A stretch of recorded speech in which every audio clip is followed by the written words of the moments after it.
एखादं छोटं एखाद्या पक्षाचं कुठंतरी पद मिळालं तर आम्ही हवेत जातो, हवेत. फक्त कुठंतरी स्टँडवर फ्लेक्स लागला की आम्ही हवेत असतो. पण एवढी पदं भोगून हा माणसाच्या डोक्यात कधी हवा नाही गेली, कधी हवा नाही गेली. तालुक्याचे इतर आमदार बघा, राहिला कुठं? पुण्याला. आणि बापूसाहेब राहिला कुठं? टाकळी. आनंदराव फोन करायचा तुम्ही, साहेब पुढे आहे ना, पिंपरखेड नाही.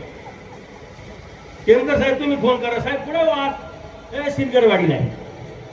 कुणीतरी फोन करायचा, साहेब पुढे. अरे मी कवठ्याला आहे, कवठ्याला. साहेब येऊ का संध्याकाळी? अहो या ना, माझी दारं 24 तास उघडी आहेत, या. 12-12 वाजता साहेबांकडे माणसं जाणार. अरे साहेबांना पुण्याला जाता येत होतं ना, आलिशान फ्लॅट घेऊन, बंगला घेऊन, काय कमी आहे? पण एक आहे, तुमच्या आमच्यासाठी हा माणूस पुण्याला नाही राहिला, तुमच्या आमच्यासाठी हा माणूस टाकळीतच राहिला.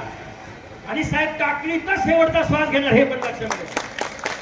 कारण ही बांधिलकी नाही, तुमच्याशी बांधिलकी आहे. आज आमचा माणूस नाही पुण्याला जाऊ शकत, नाही मुंबईला जाऊ शकत. आणि म्हणून साहेबांनी ते सगळं जपलं.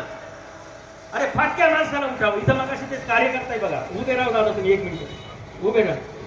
गेन बावजुडी त्यांचे कपडे बघा, साधा माणूस आहे, पण ती बापू साहेबांच्या गळ्यात हात घालतो. मला दुसऱ्या आमदाराच्या गळ्यात हात घालू नका अशा माणसं.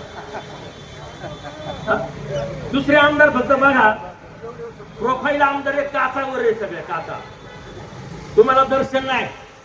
गेलं का पहिला पीए नंतर दुसरा पीए, मग तो सांगणार अमुक आले, मग कुणीतरी साहेबांचा मधला चमचा, मग तो सांगणार आमचा आलाय भेटायचं का? मग साहेब सांगतात नाही, अँटी चेंबर मध्ये मिटिंग चालली, अँटी चेंबर. या माणसाला कधी अँटी चेंबरच बघितलेलं हो.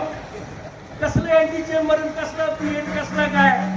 आणि आपलं भाग्य आहे ना की एवढा चांगला माणूस आज आपल्याला मिळालाय. आपण कशाला दुसरीकडे काहीतरी शोधायला जायचं?